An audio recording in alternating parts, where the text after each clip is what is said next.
नमस्कार, GNP news में आपका स्वागत है। जम्मू कश्मीर के एलजी मनोज सिन्हा गाजीपुर के सिखड़ी गांव पहुंचे, जहां उन्होंने पंडित मदन मोहन मालवीय इंटर कॉलेज में आयोजित कार्यक्रम में बतौर मुख्य अतिथि शिरकत की।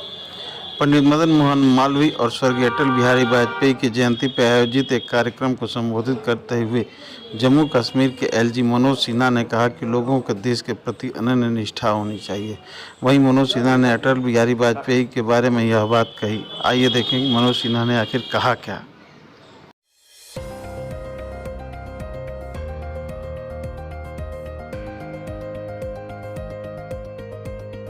आवश्यकता और इसलिए मैंने विचार किया कि आज आपसे मैं क्या बात करूं।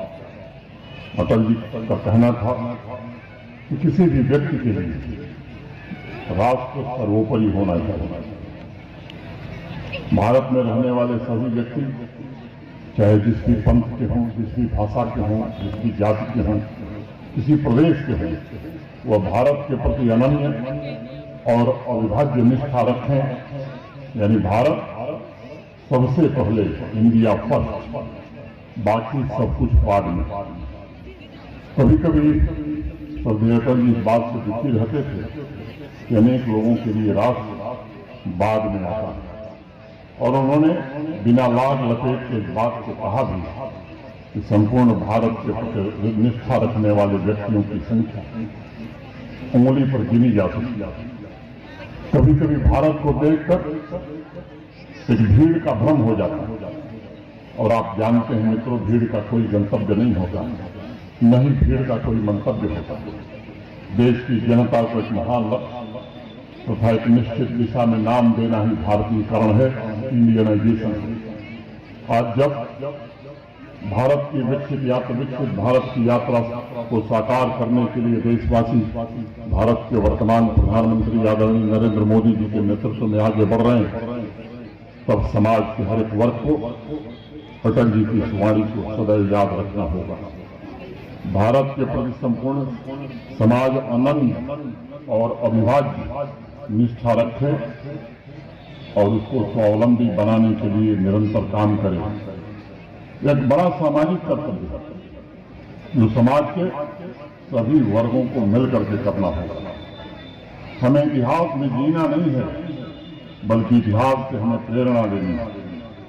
भारत एक समय था जब विश्व का सबसे शक्तिशाली, सबसे संपन्न राष्ट्र हुआ करता। आज इस बात की पुष्टि हो चुकी है कि भारत के पास जितनी धन दौलत थी, उतनी आज दुनिया के जो विकसित देश माने जाते हैं, इंग्लैंड हो, अमेरिका हो, जापान हो, जर्मनी हो, कनाडा हो, या पश्चिमी देशों को मिलाकर भी अगर हम देखते हैं तो भारत इतनी समृद्धि और ताकत उनके पास नहीं थी।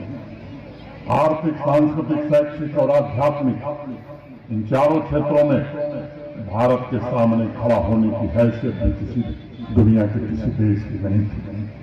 आजकल विदेश में बड़े बड़े लेखक, इतिहासकार और अर्थशास्त्री पुराने दस्तावेजों का अध्ययन कर रहे हैं, और निष्कर्ष क्या है?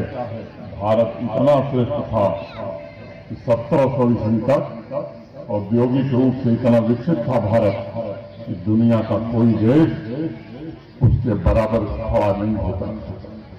लेकिन लंबे समय की गुलामी के कारण, आक्रांताओं की लूट के कारण, जिन्होंने लगातार सैकड़ों वर्षों तक हमारा यश, वैभव, धन सब कुछ लूटा, हम गुलामी के कारण दुर्बल भी हुए, गरीब भी हुए, असहाय भी हुए।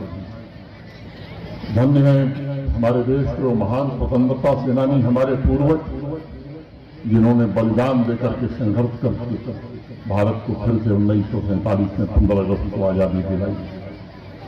जब देश आजाद हुआ तो हालात बद से बदतर हो गए। अनेक अध्ययन हाल फिलहाल में दुनिया में हुए हैं।